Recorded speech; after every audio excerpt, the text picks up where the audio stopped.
Scaffolding, as you've likely already heard, is based on the work of Lev Vygotsky and his theory of the zone of proximal development. But I'm not going to dig too much more into Vygotsky. Instead, what I want to talk about are the 4 kinds of instructional scaffolding and provide examples for each from online courses here at UNF. To begin with, we will talk about procedural scaffolding. Procedural scaffolding guides students as they are learning how to navigate the course environment and engage with content and activities.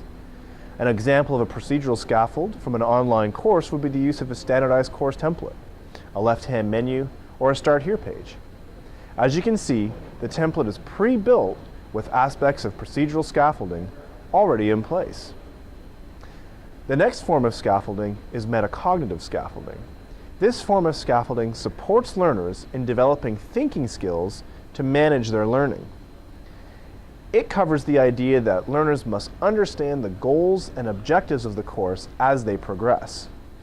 This is where the course level objectives, module purpose statements, and module level learning objectives become important. Scaffolding of this type allows learners to understand where they are and where they're going. One example would be a unit checklist, such as learning objectives that are aligned with course objectives. Included with metacognitive scaffolds are reflective scaffolds, which can include activities such as reflection journals that help students to position their thinking based on where they are and where they need to go.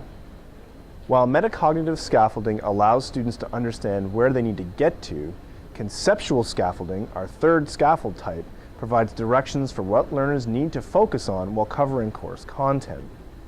In other words, supporting learners as they engage in difficult content by helping them identify key conceptual knowledge and organizing it into meaningful structures. Artifacts that allow for this scaffolding include graphic organizers, study notes, or other activities that help learners identify key concepts within the course content. Finally, we have strategic scaffolding, which involves tailoring instructions to support individual learners. Strategic scaffolding requires instructors to understand individual learning preferences and levels of prior knowledge in order to help them meet intended outcomes for the course. The main goal of strategic scaffolding is to help learners reach a level of understanding that they cannot reach on their own. It requires the continuous monitoring of the learning environment to evaluate, diagnose, and provide support. Examples of strategic scaffolding include varying the content delivery methods to allow for multiple learning styles, as well as keeping tabs on the students and monitoring their progress and success. Instructor involvement in the course is paramount, whether it means being involved in the content creation and organization, or being involved in the discussion boards and providing useful feedback on assessments. Hopefully this paints a clear picture of how scaffolding works in an online course. For more information on how to scaffold your course, contact your assigned instructional designer for assistance.